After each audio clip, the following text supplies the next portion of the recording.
Hello friends, welcome to Children's Liturgy of the Word. I'm so glad we have some time to say our prayers together and hear some important stories. First, I want us to take a quick look at the calendar because it's been a few weeks since we've checked in with our church calendar. And we are 4 weeks after Pentecost. 1, 2, 3, 4. Here we are.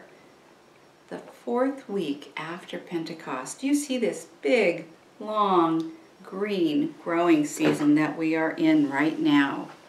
This takes us all the way through the end of the summer, into the fall, and into the first week of Advent is when we change colors.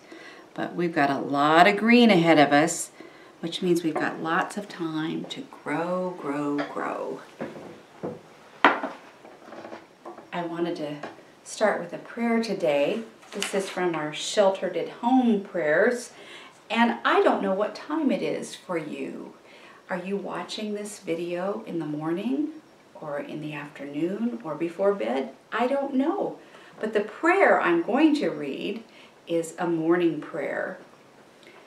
And it says, "Thank you, God, for this new day, for learning, rest, and play. Guide our family the whole day through, that we may live and love like you. Amen." That's a nice prayer. To live and love like God. That's one of those things that we work at all the time. We try our best to remember those very special baptismal promises we made, or that were made for us if we were a tiny baby when we got baptized. And one of them is to seek and serve Christ in all persons, loving our neighbor as ourselves. That's a lot about what our story is today.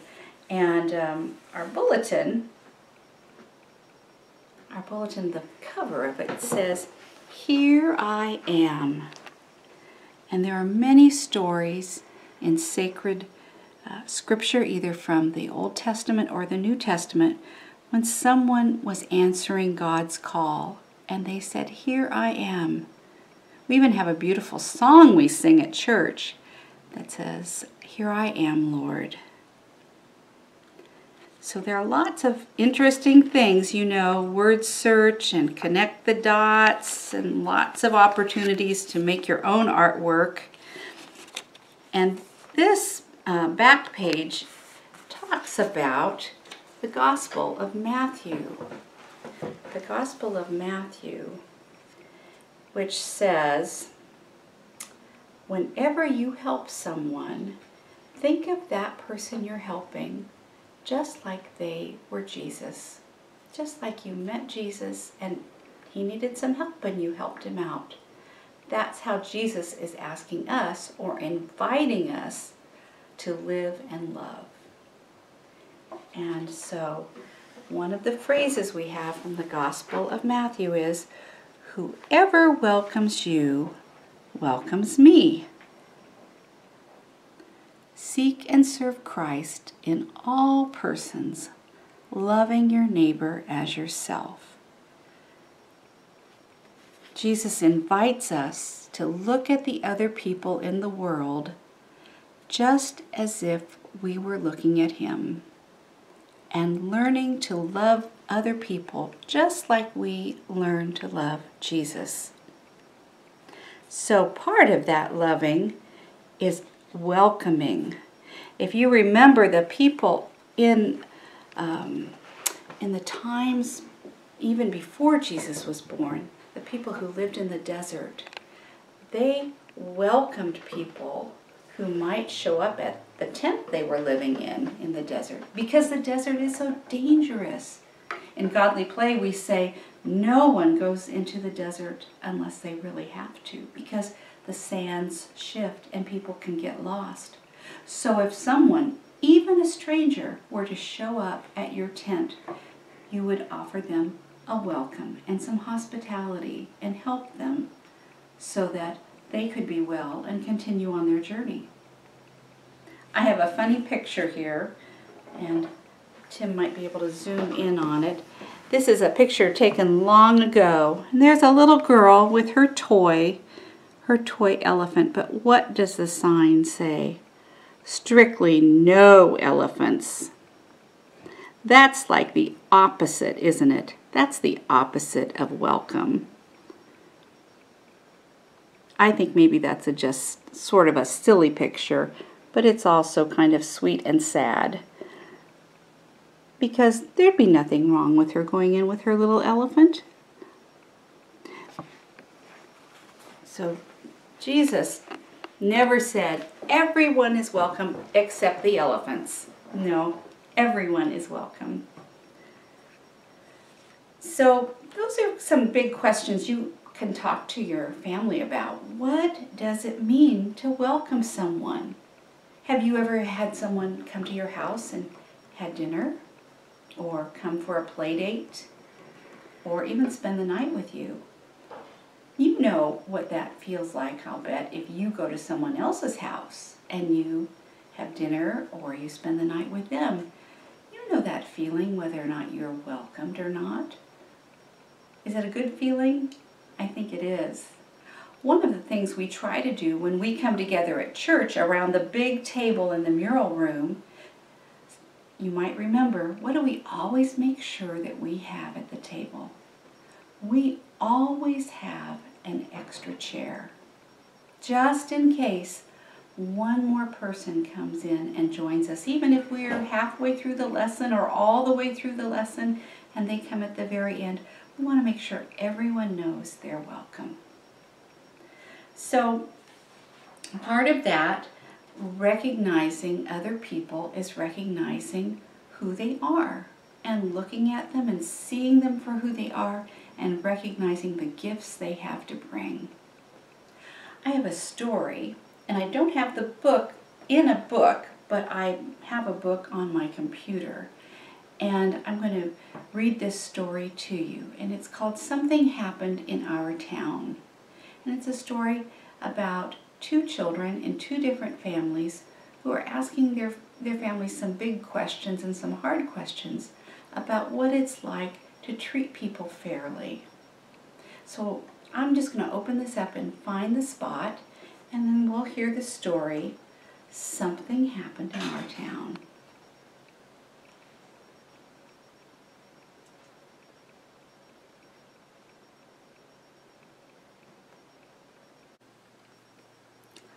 Something Happened in Our Town, a child's story about racial injustice. Written by Marianne Celano, Marietta Collins, and Anne Hazzard. Illustrated by Jennifer Zavoyne. Something bad happened in our town. The news was on the TV, the radio, and the internet. The grown-ups didn't think the kids knew about it, but the kids in Ms. Garcia's class heard some older kids talking about it, and they had questions. After school, Emma asked her mother, "Why did the police shoot that man?" "It was a mistake," said her mother. "I feel sad for the man and his family." "Yes, the police thought he had a gun," said her father. "It wasn't a mistake," said her sister Liz. "The cop shot him because he was black." Emma was confused. "He is brown, not black," she said. "Some black people have dark brown skin, and some have light brown skin," Emma's father explained. "Black usually means African American. Most of their ancestors were brought here from Africa as slaves." "I know what a slave is," said Emma. "That's when you have to do whatever the other person says." Yes, slaves had to do whatever white people told them to do. Even after slavery ended, white people didn't let black people live where they wanted, go to school with white people, or vote. Who are white people? White people came here from places in Europe or Russia or other countries. We are white, even though our skin is light tan. "Did our family do those bad things a long time ago?" asked Emma. "Yes," answered her mother. "Back then, many white people thought that they were better than black people, even though it wasn't true." Liz added, "Some white people still think most black men and boys are dangerous, even though they're not." "Was the man that got shot dangerous?" asked Emma. "No," her mother said. "Shooting him was a mistake. It was a mistake that is part of a pattern." "Like the pattern on my blanket?" Emma asked. "Yes, but this pattern is being nice to white people and mean to black people. It's an unfair pattern." "Suppose you had a birthday party and invited everyone in your class except the black kids," her mother said. "How would the black kids feel?" "They would be sad," Emma said, "or mad. And you would be missing out, because you never know who is going to be your best friend," said Liz. "And you can help others to be fair," said her mother. "Like telling Anna to stop teasing Ling about her name?" asked Emma. Her mother gave her a hug. "Yes, just like that." In another house, Josh asked his mother, "Can police go to jail?" "Yes," said his mother. "Why do you ask?" "That white policeman who shot the black man," said Josh. "Will he go to jail?" "What he did was wrong," said his mother. "But he won't go to jail," said his father. "Why not?" asked Josh. "Cops stick up for each other," said Josh's brother Malcolm, "and they don't like black men." Josh was confused. "Why not? Some police are black." "You're right," said his mother. "Uncle James is a police officer, and so is my friend Kenya. There are many cops, black and white, who make good choices," said his father. "But we can't always count on them to do what's right." Malcolm added, "I could get stopped by the police just because I'm black, even if I don't do anything wrong." "That's not fair," Josh said. "What if it was a white man in the car? Would the police have shot him?" "They probably wouldn't have even stopped the car," said his father. "Sometimes white people are treated better than black people," said his mother, "but it's not right. Everybody should be treated fairly." Josh's mother gave him a hug. "We're proud of who we are. Harriet Tubman, Martin Luther King Jr., and Nelson Mandela were strong and brave black leaders. They showed us that we can stand up for our rights and set good examples for others. They were treated unfairly, but helped others learn to be more fair." "Some people haven't learned yet," said his father angrily. "Why are you mad?" asked Josh.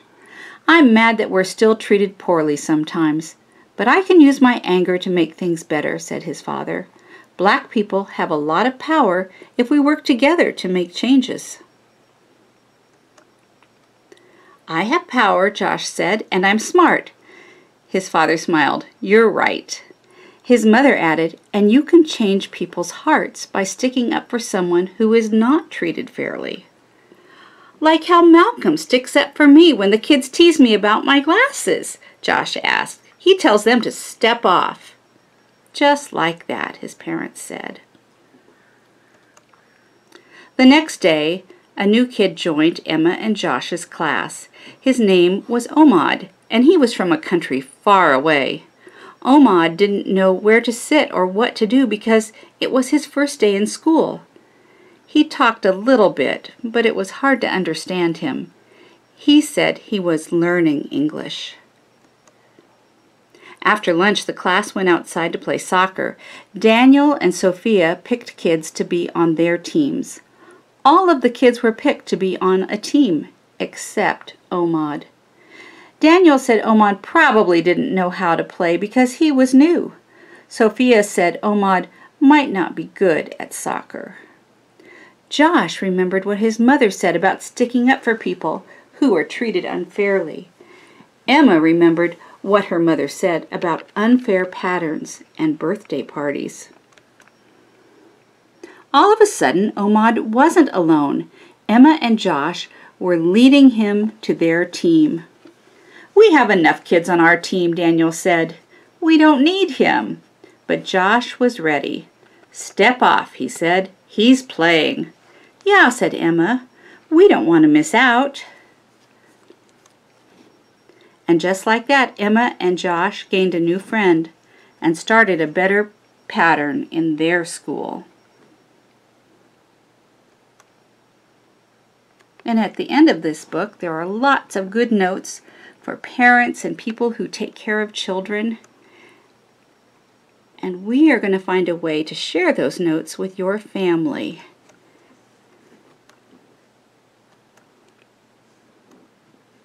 And that's the end of this book.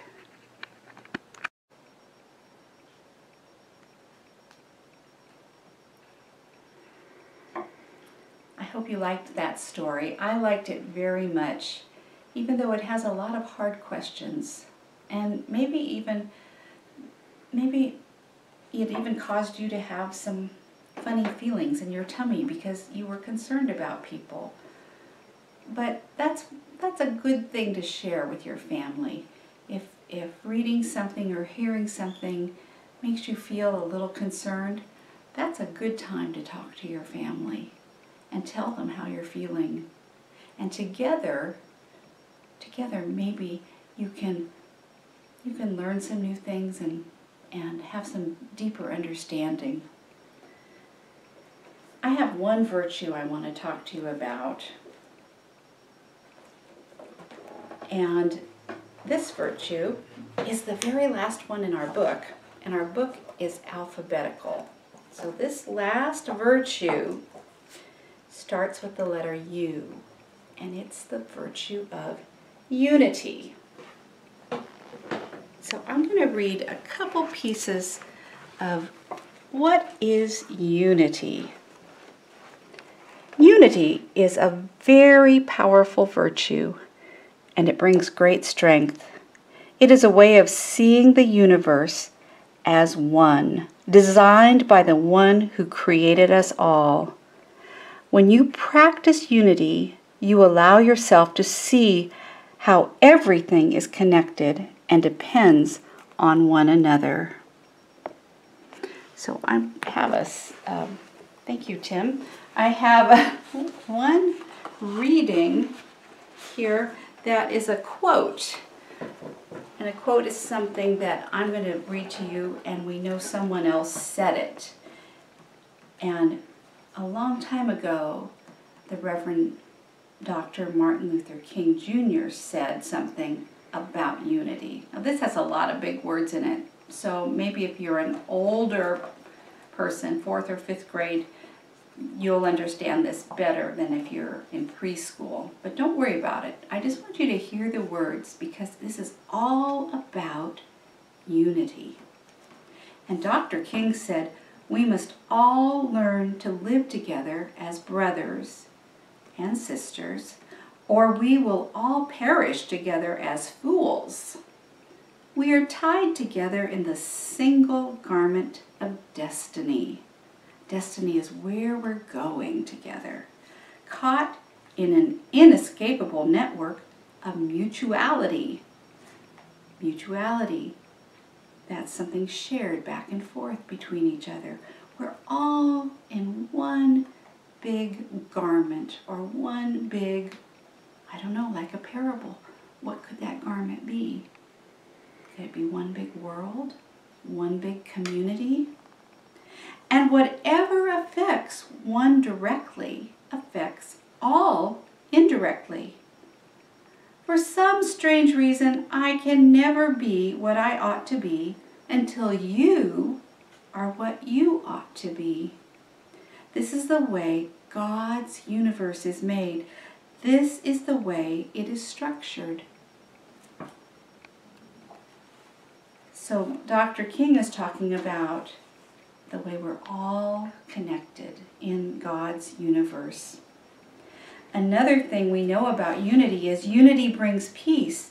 Unity means you don't try to make everyone look, think, or act, or talk alike. Through the power of unity, you can solve conflict. You can discover a new idea or solution that meets everyone's needs. You can find common ground. And you can be a peacemaker wherever you go. So, there's lots more to read about unity, and we'll probably come back to this again. Ideas about why do we want to practice unity, and one reason is without unity, our differences might scare us, and we might keep us apart from each other. Do you remember in the story, this was one of my favorite parts of that story, Something Happened in Our Town. The mother says to the little girl, or I can't remember, is it the mother or is it the big sister? But they say, you don't want to miss out because you never know who your best friend is going to be.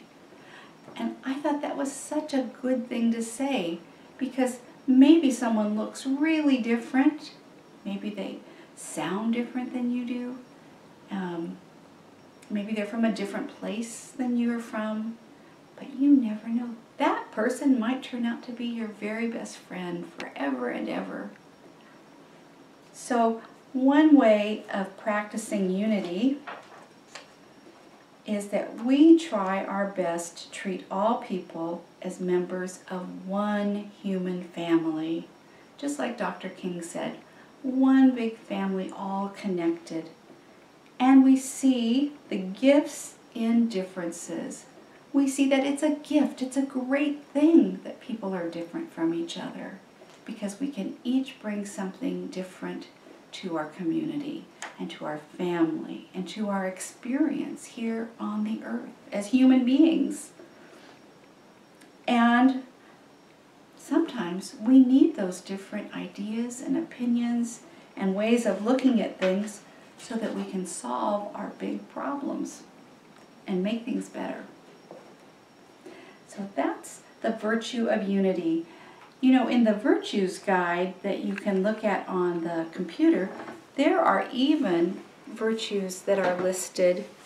Some are put up on the page to look really easy to read for kids, but they even do grown-up virtues.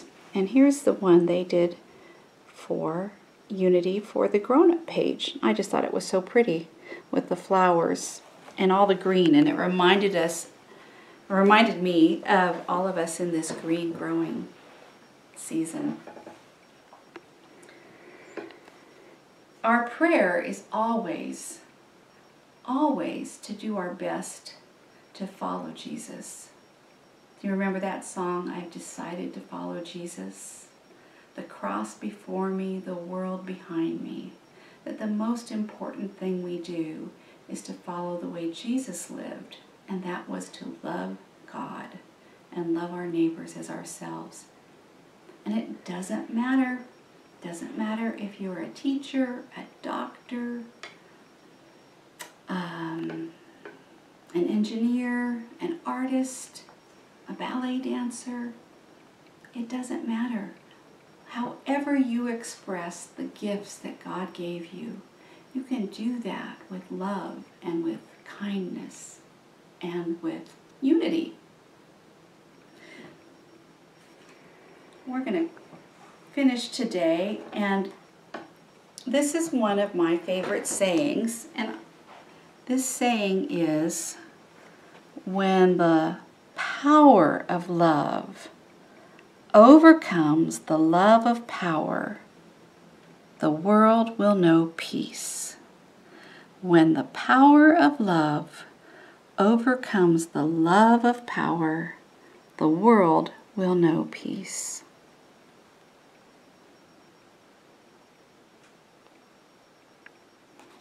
Jesus invites us to welcome the stranger, welcome the friends we meet along the way who might need a helping hand, or who might just turn out to be our buddies, the people who are going to be our friends in our life that we remember the way we treat other people is the way we are treating Jesus. And that the best thing in the world is the love that we share. However we do that, through our art, our music, our writing, our building, our inventions, our storytelling. Whoever welcomes you welcomes me. I hope you'll take really good care of yourself this week and your family. I hope you'll find a way to share some love, share some good stories, and I look forward to being with you again. Take care, my friends. Bye-bye.